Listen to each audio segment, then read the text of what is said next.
Bonjour Christophe. Bonjour, vous dirigez donc H Compagnie. Avant de venir sur votre entreprise, un mot d'abord sur cette ambiance à ce sommet de New Delhi où vous vous trouvez. Comment ça se passe? Ouais, bah c'est intéressant. C'est un sommet mondial, bien sûr, sur l'IA. Mais quand on arrive de l'aéroport, chaque 10 mètres, il y a un panneau du président Macron et du Premier ministre Modi. Donc la France est vraiment à l'honneur. C'est d'ailleurs notre président qui a fait le discours inaugural où il a annoncé nos partenariats en Inde, dont on pourra parler avec les hôpitaux. Mais c'est vrai que c'est une ambiance.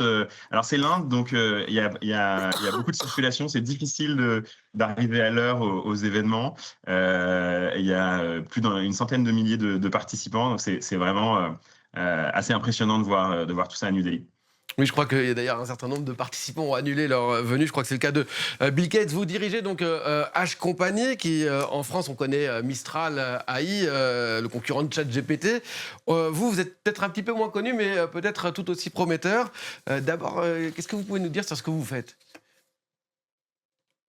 Oui, donc nous on est un an plus jeune que Mistral. On n'est pas vraiment concurrent d'OpenAI. Nous on est plutôt sur des agents qu'on appelle des humanoïdes virtuels. Donc c'est la troisième génération de l'IA. On est leader mondial sur cette technologie et ça permet de déployer dans les entreprises, dans les organisations. Ici en Inde, on le fait par exemple dans les hôpitaux, des agents qui vont remplacer les humains sur les tâches souvent répétitives. Par exemple, dans les hôpitaux, on voit jusqu'à 50% du temps des infirmières, des médecins qui sont passés devant un ordinateur.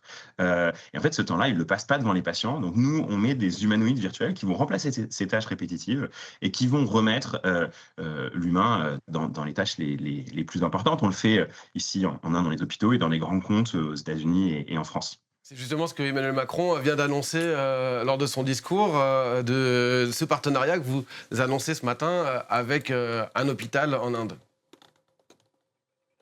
Oui, absolument. Oui, on a eu la chance d'avoir en présence du Premier ministre indien et du président Macron cette annonce. En fait, ce qu'on fait ici en Inde, c'est que évidemment le ROI, le retour sur investissement de l'IA, il est souvent financier dans les grands groupes pour lesquels on travaille, mais il peut être aussi non financier.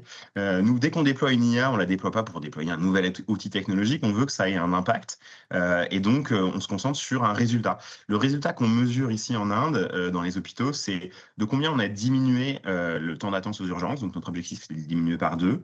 On se concentre sur plein de choses, plein de détails en fait qui prennent du temps aux soignants.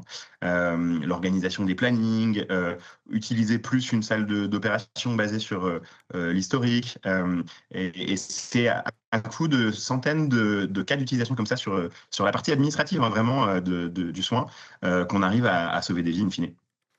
Bah, écoutez, merci beaucoup Gauthier Cloy. J'aurais aimé poursuivre cette conversation, mais le temps nous est compté. Très très bon sommet à New Delhi pour la poursuite Prochaine fois. des 2 jours qui vous restent, je pense. Et bon retour en France. Merci à vous, Christophe, pour cet éclairage sur l'IA. Merci beaucoup.